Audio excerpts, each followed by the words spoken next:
지금 보고 있는 이 엑셀 시트 1에는 69년부터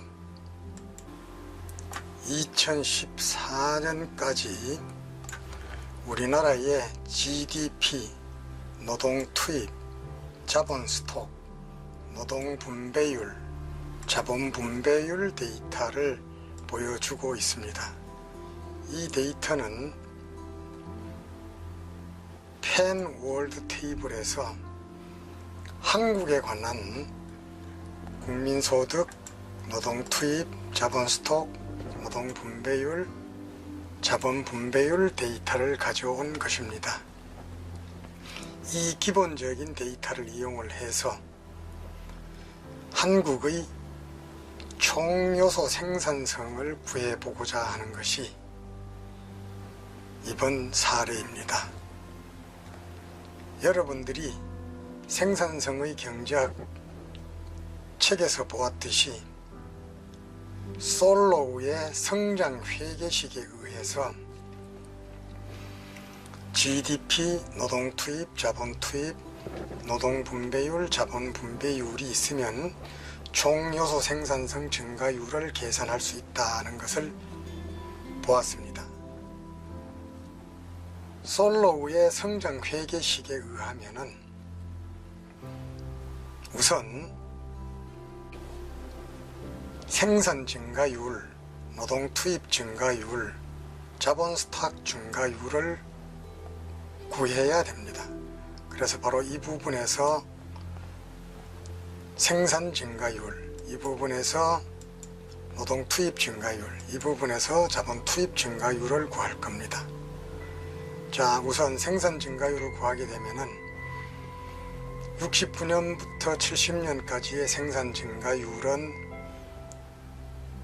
이것 나누기 이것 빼기 1을 하면 됩니다. 그래서 70년도의 GDP 증가율은 B3 나누기 B2 빼기 1을 해주게 됩니다. 자, 그래서 이것이 구해지면은 쭉 드래그를 하게 되면은 연도별 증가율이 구해집니다. 자, 노동 투입, 자본 투입에 대한 증가율은 GDP 옆에 위치하고 있기 때문에 방금 구한 이 수식을 옆으로 드래그해서 구할 수가 있습니다. 드래그.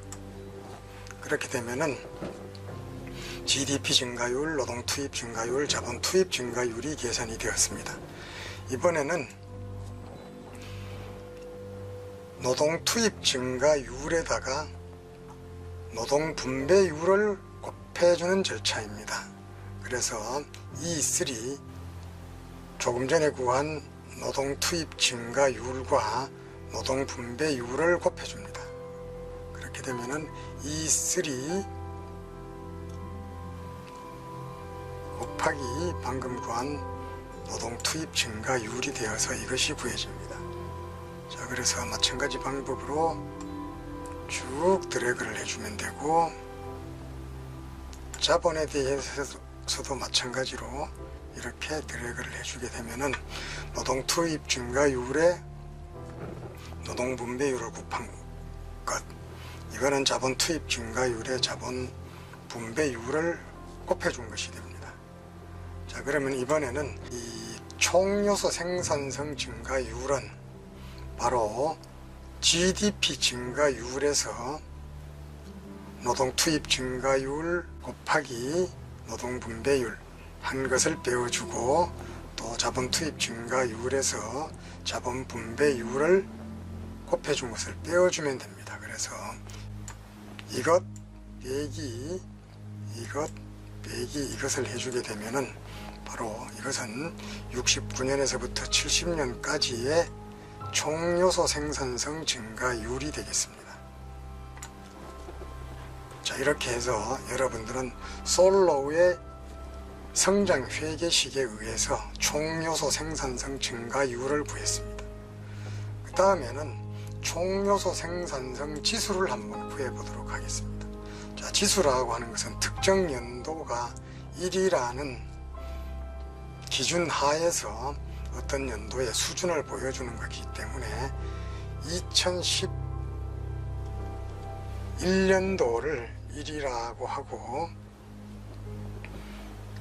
후방으로 구하고 전방으로 구하는 과정을 거쳐 보도록 하겠습니다. 자, 이것을 1이라고 하면 그 전해는 이것 나누기 1기 증가율 이렇게 해주면 됩니다. 그래서 이것을 구한 다음에 역으로 이렇게 드래그를 해주게 되면은 총요소 생산성 증가율이 구해졌습니다.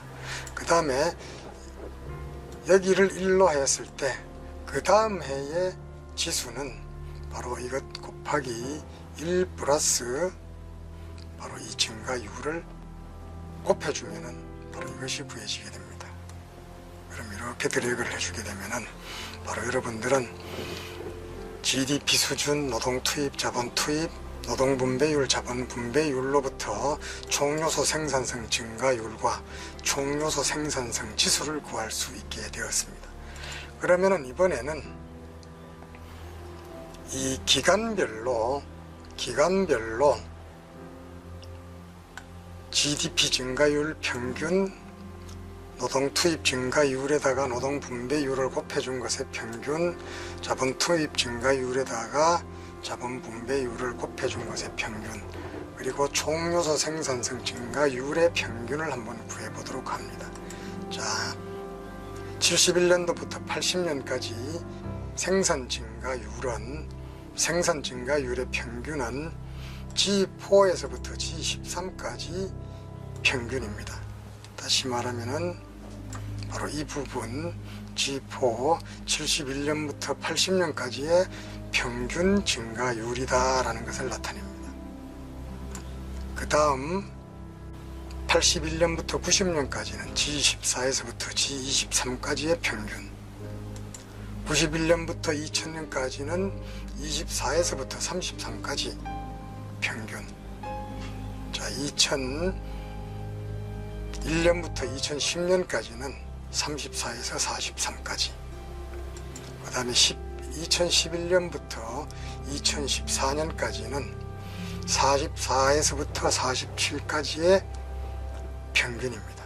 그래서 일단 이것이 구해지고 나면은 이것 전체를 카피를 해서 이쪽 부분에 갖다 붙이게 되면은 노동 투입에 의한 부분, 자본 투입에 의한 부분, 총요소 생산성 증가율의 기간별 평균이 구해지게 됩니다.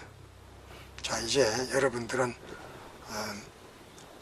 주어진 GDP, 노동 투입, 자본 투입, 노동 분배율, 자본 분배율 자료로부터 총요소 생산성 증가율을 구했고, 또 각 요소가 기여하는 정도를 기간별 평균을 구했습니다.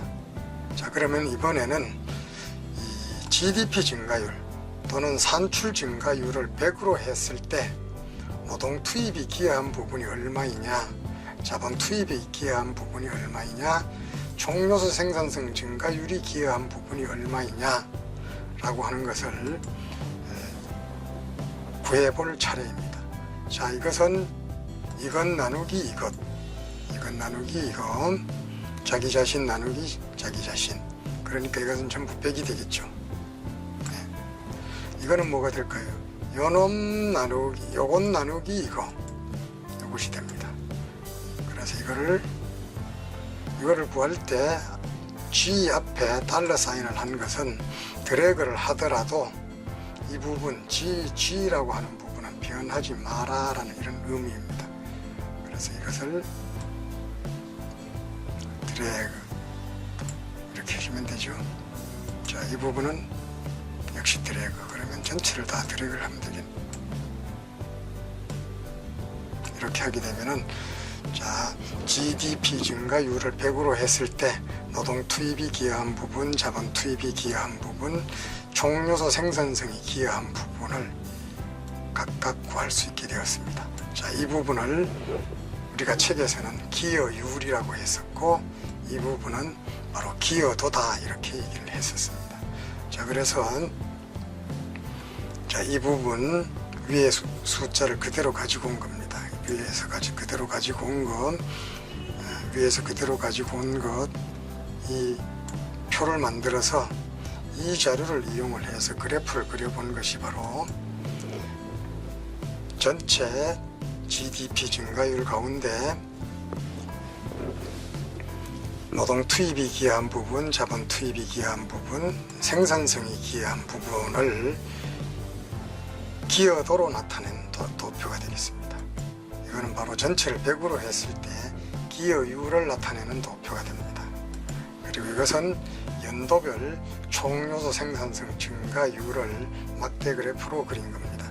자, 79년 우리 제2차 오일 쇼크 때, 98년 외환위기 당시, 2009년 세계 금융위기 당시에 한국의 총요소 생산성 증가율이 어떻게 변화했느냐라는 것을 보여줍니다.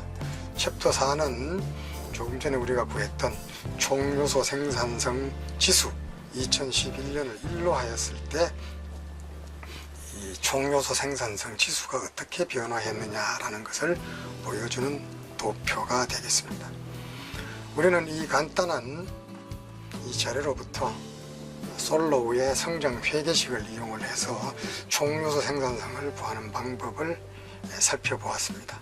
그런데 여기에서 사용한 노동 투입은 피용자 수, 일을 하고 있는 사람의 숫자였습니다. 따라서 우리가 총요소 생산성 증가율을 구할 때에는 이 노동 투입에 있어서는 근로자 수를 고려를 할 수도 있고 노동 투입 시간을 고려를 할 수도 있습니다. 그 다음에 여기에다가 그동안의 인적 자본이 얼마나 축적이 되었느냐 하는 정도를 보여주는 이런 지표를 반영을 해서 노동 투입을 정의를 할 수도 있습니다. 시트 2로 가보게 되면은 우리가 조금 전에 살펴본 것과 똑같은 데이터입니다만은 노동 투입 데이터만 바뀌었습니다. 노동 투입 데이터는 어떻게 바뀌었느냐 하면은 자, 근로자 수에다가 평균 근로시간, 그 다음에 인적 자본이 개선된 정도를 곱해서 노동 투입으로 정의를 했습니다. 자, 비용자 수 곱하기 평균 근로시간 곱하기 인적 자본 지수를 곱해서 노동 투입을 정의를 하고 이 노동 투입 자료를 바로 우리가 총요소 생산성을 구하는 데 사용되는 노동 투입 자료로 고려를 했다라는 이야기가 됩니다. 나머지 절차는 GDP 증가율, 노동 투입 증가율, 자본 투입 증가율, 노동 투입 증가율에 노동 분배율을 곱하고 자본 투입 증가율에 자본 분배율을 곱해주고 이들 자료로부터 총요소 생산성 증가율을 구하고 또 이로부터 총요소 생산성 지수를 구하는 절차는 조금 전에 살펴본 것과 동일한 방법입니다. 자, 이상으로 엑셀을 이용을 해서 솔로우의 성장 회계식을 이용해서 우리가 총요소 생산성을 어떻게 계산하느냐에 대해서 살펴보았습니다. 앞으로는 이런 엑셀을 이용을 해서 생산성을 구하는 것이 아니라 스테이터라는 통계 소프트웨어를 이용을 해서 주로 분석을 하게 될 것입니다.